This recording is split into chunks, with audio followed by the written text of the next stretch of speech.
하나님 말씀은 누가 감히 우리를 그리스도의 사랑에서 끊으리요 하는 사도 바울의 이 로마서의 고백의 말씀입니다.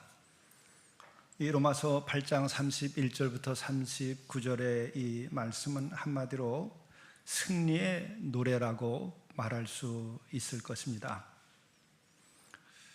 그러나 그 승리에 이르기까지의 과정은 참으로 처절한 과정이 있었고 또 절망스럽고 참으로 안타까운 그런 상황이었지만은 그 마지막 이 승리의 노래는 참으로 선하고 아름답고 거룩한 고백으로 가득 차 있습니다.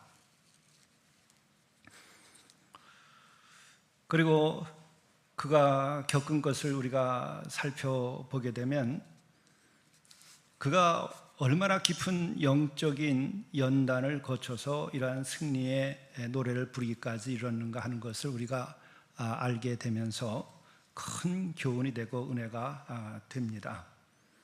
그리고 이 같은 그의 승리의 노래는 인류가 가지고 있는 영성 가운데에 가장 존귀하고 아름다운 것이라고 말할 수 있을 것입니다.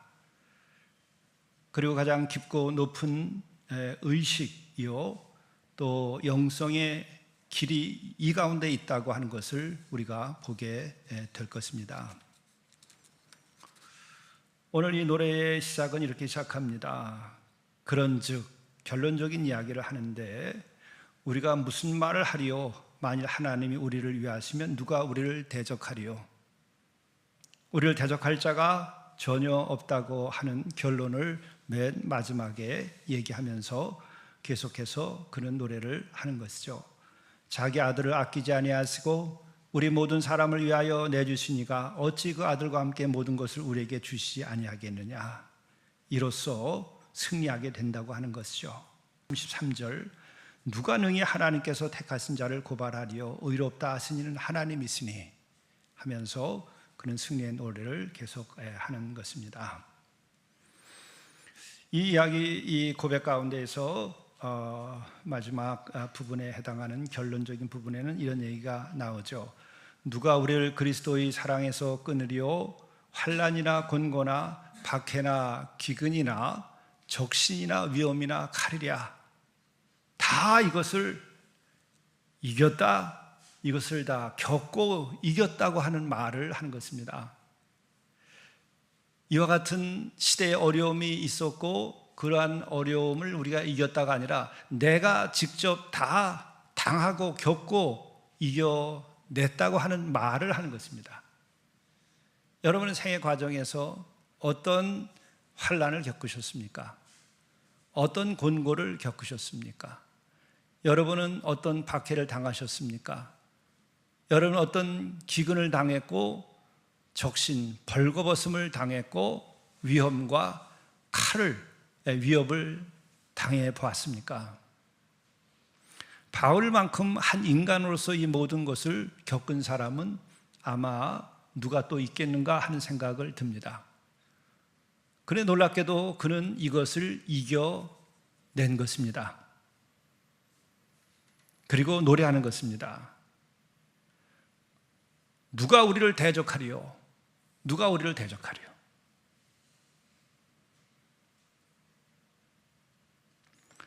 누가 능히 하나님께서 택하신 자를 고발하리요?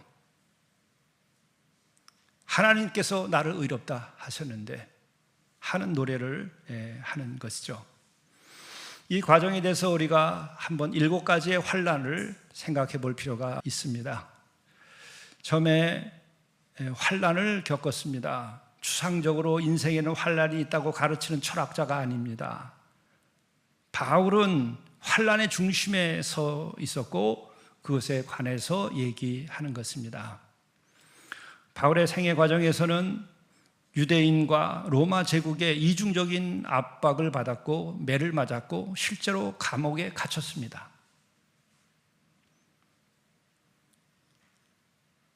우리 가운데 이와 같은 것을 겪어본 일이 있는가? 그 다음 곤고라고 하는 것은 아주 피할 길이 없이 극도로 곤란하게 막다른 골목에 몰린 인생길을 두고 하는 얘기죠. 도망쳐도 사방이 막힌 듯한 위기를 겪었다고 그는 고린도후서 4장 8절에 이야기합니다. 나는 사방으로 우겨쌈을 당했다. 여러분 인생에서 사방에 우겨쌈을 당한 일은 어떤 것이 있겠습니까? 참으로 이 막막한 상황, 더 이상 빠져나올 수 없는 상황을 그는 겪었던 것이죠. 그리고 세 번째, 그의 고난은 박해였습니다. 바울은 처음에는 스데반 사건 때의 상황을 보면 그는 박해자였습니다. 그러나 회심 후에는 오히려 그는 박해의 대상이 되어서 어려움을 겪게 되죠. 그의 박해는 이중적인 박해였습니다. 유대인들로부터, 동족으로부터 박해를 받았습니다. 여러분, 동족으로부터의 박해라고 하는 것은 우리가 관념적이고 추상적이면은 구체성이 없습니다. 동족 그러면. 그러나 구체적으로 동족이라고 하는 것은 집안 식구들로부터도 버림받는 것입니다. 여러분, 그런 경험을 예수님 때문에, 진리 때문에 해본 일이 있습니까? 인간을 구원하기 위하여 그 같은 박해를 이 사도 바울은 당했던 것입니다.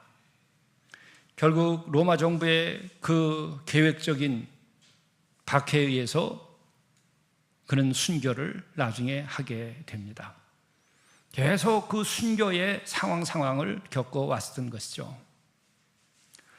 그리고 그는 기근을 겪었다고 그럽니다. 기근, 굶주림을 그는 겪었다는 것이죠.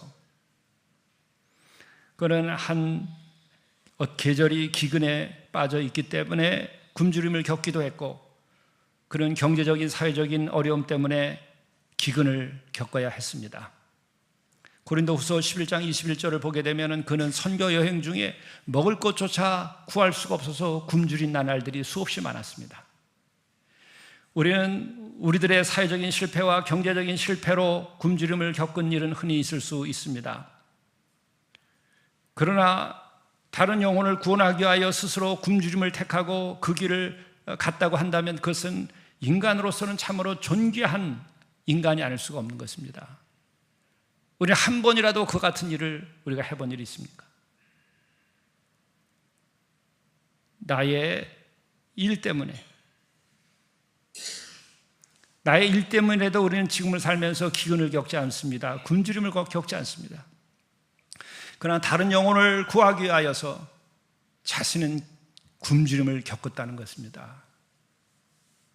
그 영혼이 얼마나 자유롭고 그 영혼이 얼마나 진리와 사랑으로 복음으로 충만하게 되어 있는가 하는 것을 알 수 있는 것이죠. 다이아몬드처럼 빛나는 영혼인 것이에요. 굶주려도 빛이 상하지 않습니다. 굶주려도 그의 존재는 깨지지 않습니다. 박해를 받고 곤고를 받고 환난을 당해도 그 빛나는 다이아몬드 같은 영혼으로서 그는 존재하고 있는 것이죠. 투명하고 빛을 내고 깨지지 않고. 또한 다섯 번째, 그의 고난은 적신이라고 얘기합니다. 이것은 헐벗었음을 말하는 것이죠.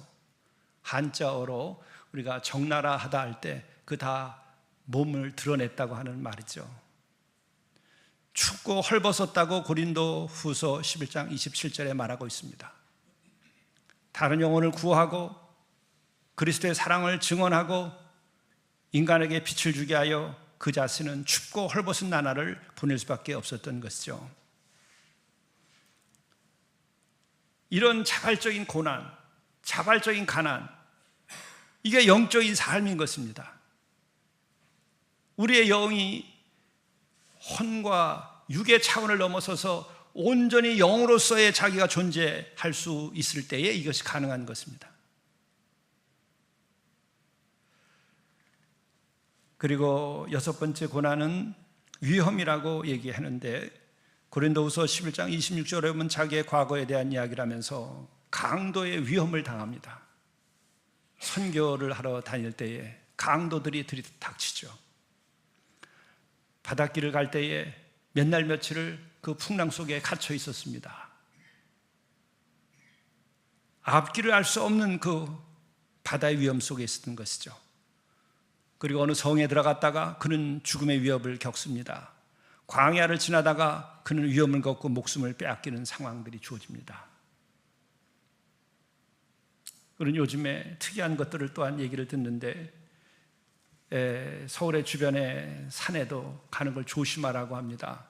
다른 짐승이 아니라 집에서 풀려나간 개들이 들개가 돼서 산책으로 온 사람들을 공격하는 것이죠. 굶주려서. 이런 시대에도 이렇게 개들이 집 밖에 나가서 들개가 돼서 사람을 공격할 수 있는데, 그 2000년 전에 광야의 길이라고 하는 것은 어떻겠습니까? 지금 사파리보다 더하면 더했지 덜하지 않았을 것입니다. 끝은 광야의 지대를 그는 지나다녔던 것입니다. 마지막으로 그는 칼의 위협을 당합니다. 죽음의 위협을 당하는 것이죠. 결국 그는 로마에서 참수형에 의해서 순교를 당합니다. 칼로 목이 쳐져서 그런 피를 흘리고 마침내 순교하게 되는 것이죠. 이미 그는 순교한 삶으로서 자기의 인생을 살고 거룩한 산제사를 드리라고 말하는 것처럼 그것은 자기의 고백이었던 것입니다. 로마서 12장에 이 시대를 분별하고 거룩한 산제사를 드린 인생을 살아라. 헛되게 살지 말고 혼란스럽게 살지 말고 번잡스럽게 살지 말고 갈 길로 제 길을 가고 영을 맑게 하고 내 한순간이라도 별처럼 빛나서 그 구름 속에서라도 나는 나로서 내 영혼으로서 존재하라고 얘기하는 것이에요. 그러면서 자기의 몫을 다해라. 탐욕과 욕망과 야심을 가지고 살라는 것이 아니라 정말 내가 세상에 와서 해야 할 바를 내가 하고 내가 피워야 할 꽃을 피우고 내가 나눠야 할 사랑을 나누면서 내 삶을 거룩하게 다 바치라고 얘기하는 것이에요.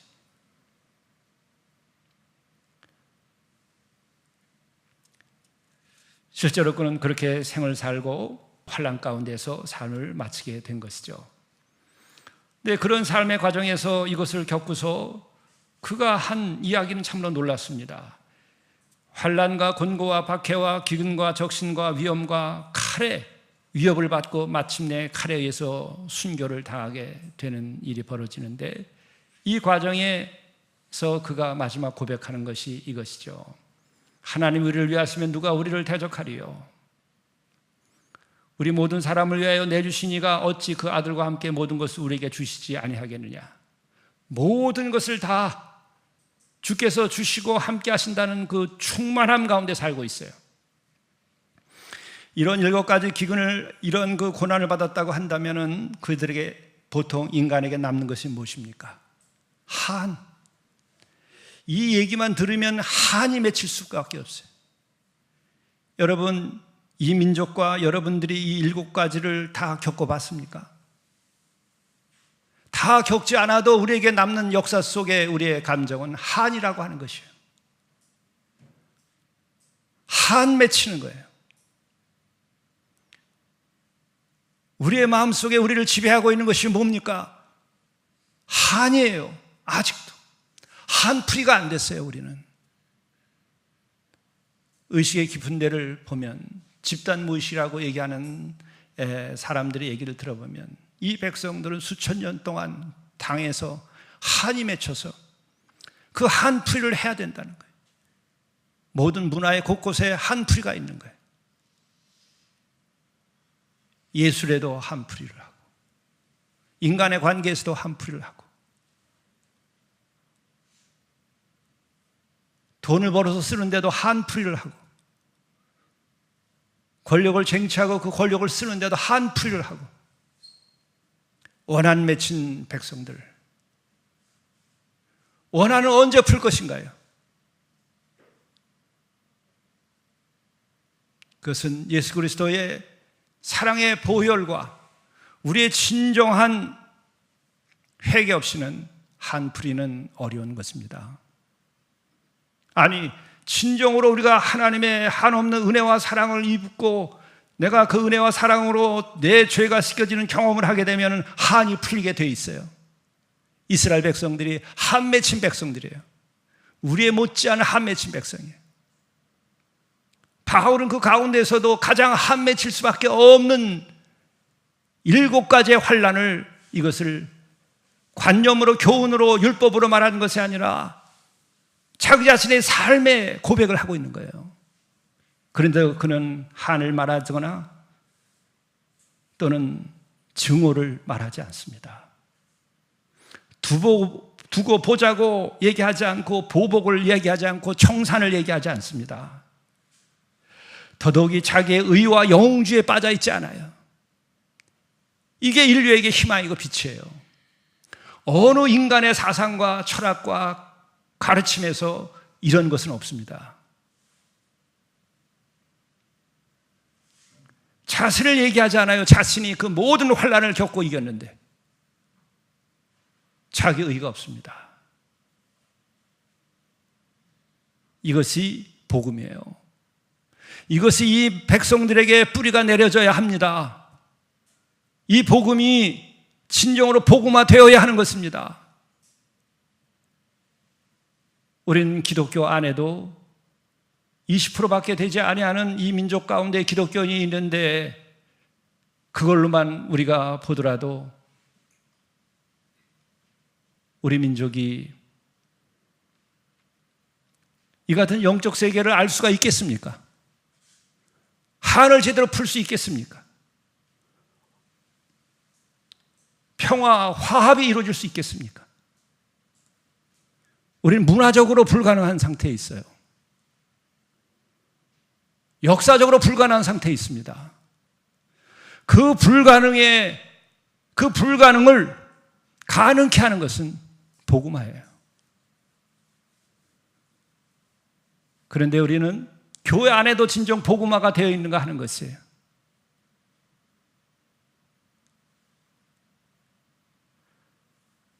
진정한 복음화라고 하는 것은 내 자신이 진정으로 죄인인 것을 끝까지 내가 깨달아 알아서 내가 깨지고 내가 죽고 완전히 죽어서 주의 보혈로 살려주는 경험을 할 때에 회개가 일어나게 되고 구원이 일어나게 되는 것이에요. 그게 복음화예요. 거기에 이르기 전까지 인간은 자기에 의해서 자유로울 수가 없어요.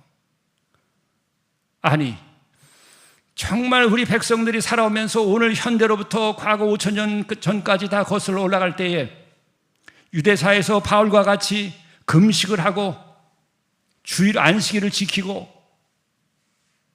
11조를 바치고 가난한 자를 선대하고 나그네를 선대하고 십계명을 다 지키고 그리고 살았나요? 사회 제도가 기독교가 들어오기 전까지 처첩을 거느리고 간음하고 사는 것이 이 나라의 풍토였습니다.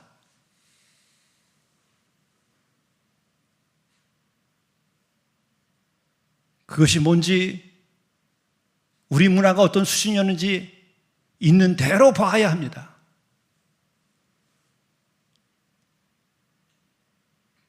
원님들은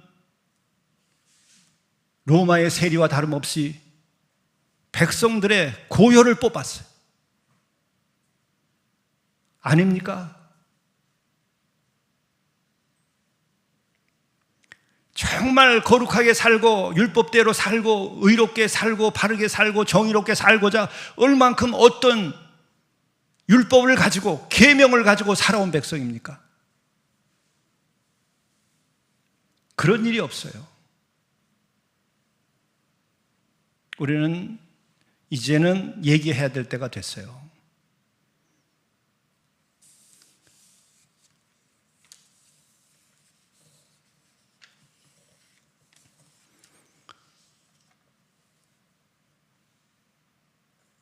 가까이는 나라를 빼앗기고 핍박을 받고 침략을 받고 죽임을 당하던 시절이었으니까 우리는 이런 얘기할 수 없이 참으로 우리를 위로하고 백성을 위로하고 또 우리들의 무너진 그 자신감을 일으켜 세우기 위하여 우리는 민족을 말하고 우리는 이 백성들의 그 좋은 점만을 얘기할 수밖에 없었어요.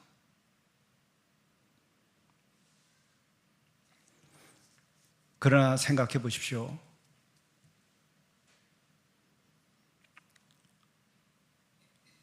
나라를 빼앗긴 것이 우리가 능력이 있고 우리가 훌륭했다고 하면 빼앗겼겠습니까? 지금 같으면 일본한테 빼앗겼겠습니까?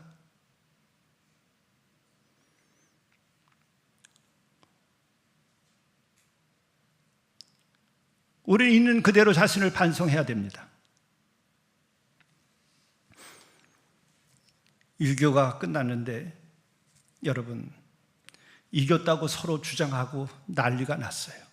남과 북이 서로가 상대를 악이라고 몰아치고 있습니다. 억지 고집, 억지 주장들을 하고 있어요. 무슨 말로 1천만씩 이 땅에서 사람을 죽여놓고 무슨 할 말이 있는 백성입니까? 뭔가 할 얘기가 그렇게 많습니까? 1,000만을 이 땅에서 죽였는데 3년 만에. 잘난 백성이에요. 잘했어요. 무슨 이념과 무슨 주장으로 철학으로 자기를 주장할 수 있단 말이에요. 양심이 있으면. 이 백성은 그렇게 어리석어요. 이제는 이것을 말할 때가 됐습니다. 굶어 죽는 사람 없고.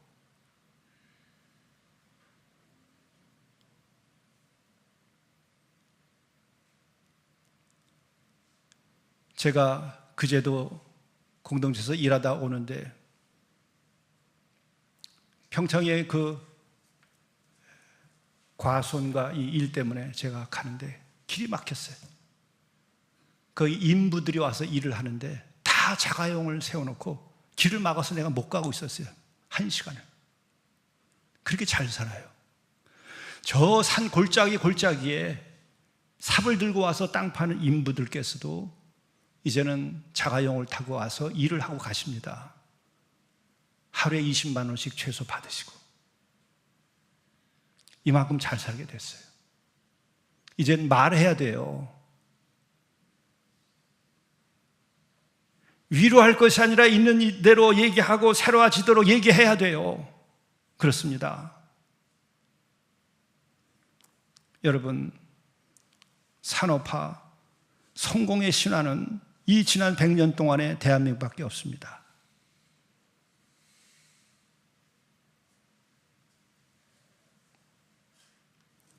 그런데 그것을 자기 의로 삼을 수 있겠는가 하는 거예요. 기술은 어디서 왔습니까? 자본은 어디서 왔습니까?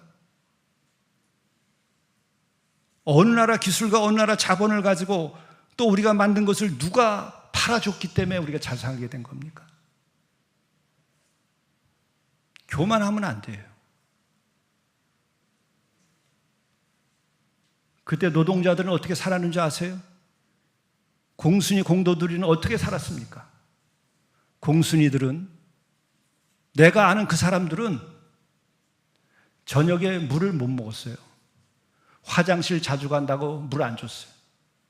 그거 항의하면 따귀를 맞고 성폭행을 당했어요. 이젠 말해야 돼요.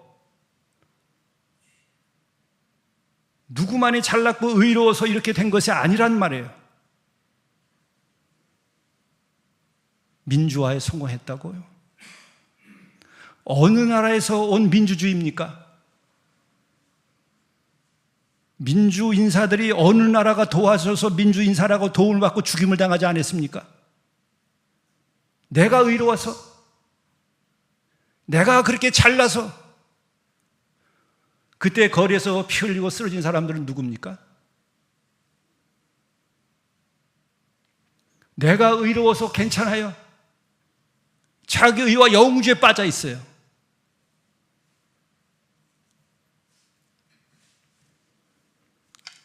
얼마나 이 백성들이 지금 과거로부터 지금까지 거짓스럽고 하나님 앞에서 정직하지 않은 백성인지를 이제는 알아야 돼요.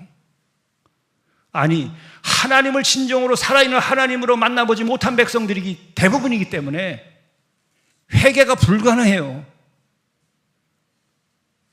회개의 역사가 우리 민족적으로 없었습니다. 자기 성찰에 문화가 없었어요. 체면이 더 강했어요. 말로는 여러 가지 얘기할 수 있을 겁니다. 고등 종교가 있었으니까 하고. 그러나 실제로 어땠습니까? 샤머니즘이 근간을 지금까지도 지배하고 있어요. 5,000년 동안. 거기에 말씀이 있습니까? 계명이 있습니까? 위로라고 하는 것은 한풀이에요. 구슬하면서 한풀이합니다. 얼마나 한이 많았으면. 우리는 지금 정말 이제는 이만큼 살게 됐으면 이제 둘러앉아서 자기 속을 다 꺼낼 수 있는 여유가 생겼어요. 그렇지 않으면 우리 스스로 지은 자기 의와 교만으로 멸망하게 될 것입니다. 우리가 벌어놓은 그 물질에 의해서 졸부들이 그 가정이 망가지고 불행하게 되듯이 이 나라 민족이 그렇게 될 것입니다. 나는 이 바울의 이 고백이 인류에게 있어 빛이라고 생각하고 여기서 위대함을 보는 것은 그것입니다. 그는 그 누구보다도 의롭게 산 사람입니다. 여러분이나 나 가운데 손 들어보세요. 바울보다도 의롭게 산 사람이 있는가? 율법으로 살 때에 바울만큼 의롭게 산 사람이 있는가? 그래도 죄인 가운데 죄인인 줄 아는 데까지 이런 영혼이에요. 인류 가운데 이런 영혼이 몇 없습니다. 그게 위대한 것이에요. 그게 거룩한 것이에요. 인간이 도달할 수 있는 가장 높고 깊은 곳이에요. 다 지금 우리는 내가 살아온 그 스토리를 가지고 자기를 방어하고 내가 살아온 배경을 가지고 다 자기를 정당화하는데 그것을 해체시켜야 돼요. 그게 회개예요.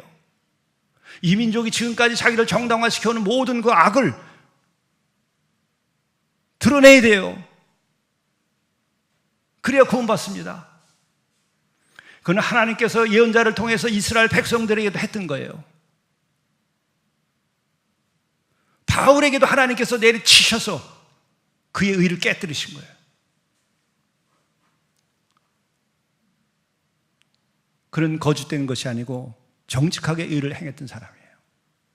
그러나 인간의 의가 얼마나 한계가 있는가를 스스로 알고 고통 가운데 있었고, 그래서 그는 그것이 타인을 향한 박해로 나타났을 겁니다. 내면의 세계는 그랬을 겁니다. 그런 그를 주께서 불쌍히 여겨서 그를 깨뜨려 주신 거예요. 그래서 그가 고백한 것은 그렇게 의로웠던 자가 죄인 가운데 죄인입니다. 죄인 가운데 괴수입니다. 내가 돌이켜보니까 의인은 없나니 하나도 없다는 그 율법의 말씀이 맞습니다. 그렇게 해서 로마서가 시작하는 거예요. 그게 진리의 문이 열린 겁니다. 여러분이나 내가 뭘 주장할 수 있다고요? 죄밖에 없습니다. 그러면 우리에게는 구원이 임할 것입니다. 그런 이에게는 하나님의 속죄의 은총이 임할 것입니다. 그 마지막 굴속까지 내가 들어가지 못하면 우리는 의인으로 끝나고 우리의 구원은 기약이 없을지 몰라요. 자기 스스로 생각할 때 마지막에 저를 선대하였나이다. 그 고백을 할 수 있을까?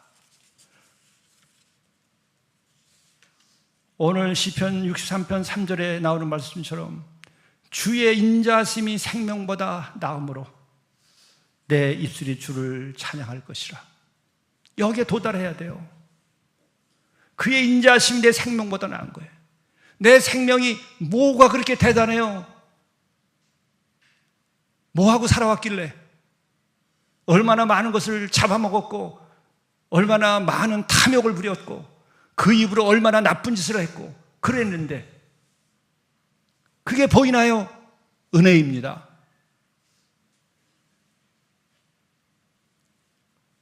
주의 인자하심이 내 생명보다 나은 거예요. 그의 인자하심으로 인하여 내가 용서함을 받고 그의 인자하심으로 내가 구원을 받고 그의 인자하심으로 인하여 내가 그 하나님의 손에서 떨어져 나가지 않는 거예요. 바울이 이 같은 것을 고백하는 겁니다. 그가 이런 7가지 환난을 스스로 몸으로 겪고 이겼음에도 불구하고 그는 내가 했다는 얘기가 한마디가 없어요. 한 맺혔다고 하는 얘기가 한마디도 없어요. 원수라고 하는 얘기가 한마디도 없어요.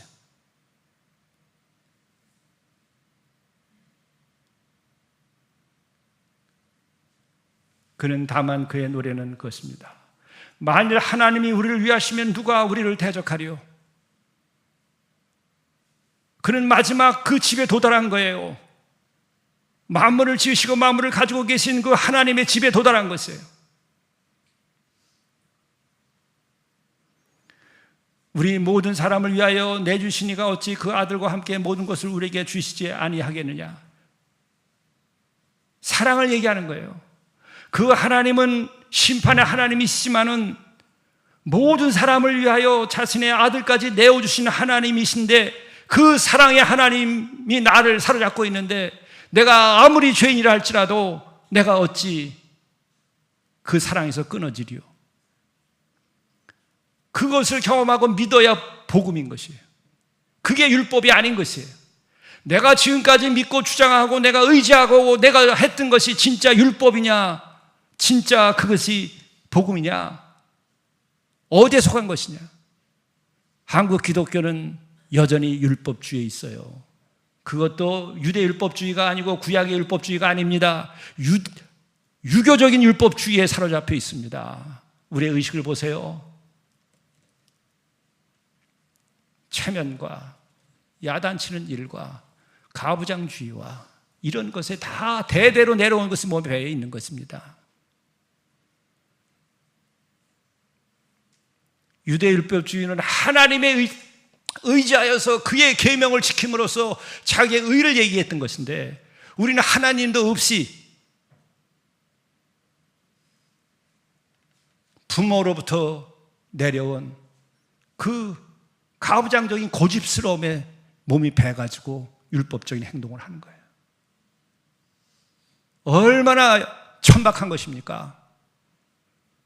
내가 이렇다고 하는 것을 내가 알 때에 우리가 거기서 자유케 되는 거예요.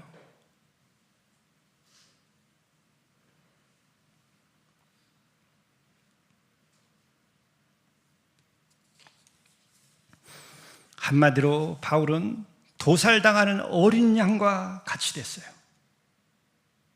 그랬음에도 한이 없어요. 증오심이 없어요. 보복과 청산이 없어요. 영웅주의가 없어요. 나의 의를 내세우지 않아요. 아버지 하나님만이 나의 모든 것인데 심판자이시며 사랑이시고 구원이신데 그분이 나를 사로잡고 있기 때문에 나는 죽지 않으리 하리라. 나는 승리하였다. 나는 구원함을 받았다. 이 세상은 나를 어찌하지 못한다. 이게 복음이에요. 이게 믿음의 승리예요. 이게 자유예요. 이게 구원이에요. 내 영혼이 거기에 도달하기 전까지 우리는 부족한 거예요. 거기에 이르기 전까지는 구차한 겁니다. 거기에 이르기 전까지 우리는 거룩하지 않은 것입니다. 거기에 이르기 전까지 우리는 완전한 자유가 없는 것입니다. 거기에 이르기 전까지 우리는 진짜 예수의 값비싼 은혜가 아니라 값싼 은혜 가운데에서 살게 되는 거예요. 현대의 순여자였던 보네파가 얘기한 것처럼 값비싼 은혜, 값싼 은혜, 나는 어디에 속해 있는가? 십자가의 고난과 그 사랑 가운데도 내가 살면서 예수 그리스도의 은혜를 입을 때에 우리는 싸구려 은혜가 아니라 비싼 은혜를 받게 되는 것이라고 얘기합니다.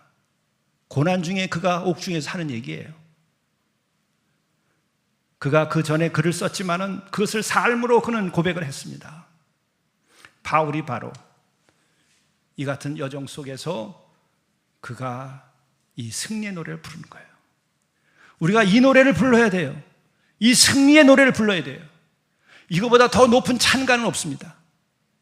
내 인생의, 내 영혼의 가장 큰 승리를 얻어야 돼요. 가장 찬란하고 영화로운 것을 얻어야 돼요. 이 생을 살면서. 그래서 이것을 마지막으로 그가 노래한 것을 보게 되면은 그렇게 얘기하는 겁니다.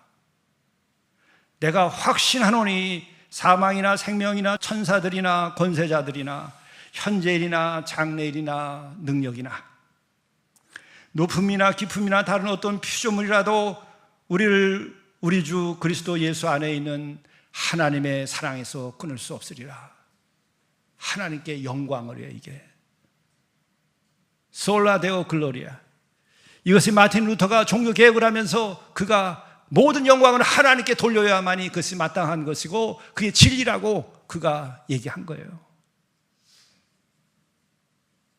이것은 가장 인간을 사랑하고 인간의 역사 속에서 인간을 구원하고자 십자가를 졌음에도 불구하고 이 인간과 세상을 넘어서서 하나님께 속한 자로서의 사는 삶이 어떤 것인가를 이 사도 바울이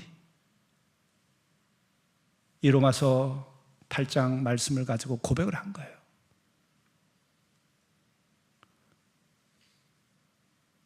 다른 어떤 피조물이라도 우리가 속해 있는 이 세상의 하늘과 땅과 모든 어떤 피조물이라도 우리를 이길 수 없다. 그것은 싸워서 이기는 것이 아니라 우리를 승리케 하는 것은 하나님에게서 나오는 사랑이다. 십자가의 사랑이다 이거예요. 그게 복음이에요. 그 사랑이 우리를 사로잡으면 우리는 결코 쓰러지지 않습니다. 패하지 않습니다. 분노하지 않습니다. 원망하지 않습니다. 한탄하지 않습니다. 누구를 탓하지 않습니다. 이런 자유함과 기쁨을 가지고 우리가 살아가는 것이 크리스천이에요. 여러분 한 사람만이라도 나 한 사람만이라도 이렇게 살다가 간이가 이 땅에 있다고 그럴 때에 이 땅이 복받은 거예요. 여러분 가정이 여러분 한 사람이 그렇게 살다가 갔다고 하는 것 때문에 여러분의 가정이 복받게 되는 것입니다.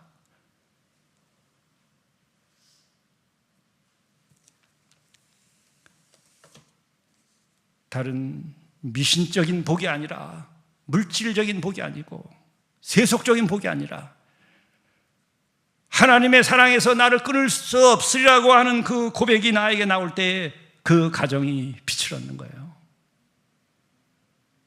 여러분이 진리에 도달한 것입니다. 여러분 안에 구원이 있는 것입니다. 우리가 이렇게 살아야 됩니다. 그럴 때 죽음을 넘어설 것이요 모든 미움과 갈등을 넘어설 것이요 우리가 진정 그리스도의 사랑을 실천하며 그 열매를 맺고 살아가게 될 것입니다. 그때에 이 민족에게도 희망이 있지 다른 데에는 여러분 희망이 올 수 있는지 한번 생각해 보십시오. 희망은 하나님의 사랑에서 끊을 수 없으리라. 예수 안에 있는 우리 주 그리스도 예수 안에 있는 하나님의 사랑에서 끊을 수 없으리라. 이 고백이 우리에게 있을 때에 진정한 평화를 이루는 승리가 될 것입니다. 기도하시겠습니다. 주님의 온전한 사랑에 사로잡혀서 우리가 그 사랑의 힘으로 모든 인간의 모순과 우리 자신의 죄와 어둠을 다 이겨내고 진정으로 주께서 원하시는 그 사랑과 평화를 만들어 갈 수 있는 우리가 되게 하셔서 진정 하나님께 영광 받으시는 일이 있도록 도와주옵소서. 바울과 같은 이 믿음의 여정, 이 영적인 여정, 이런 복음을 증거하는 여정, 이 같은 삶의 여정을 우리에게 보여주셨음을 감사합니다. 우리의 삶도 이 같은 삶에 호응하여 살아갈 수 있도록 은혜를 베풀어 주시옵소서. 예수 그리스도의 이름으로 간절히 구하옵나이다. 아멘.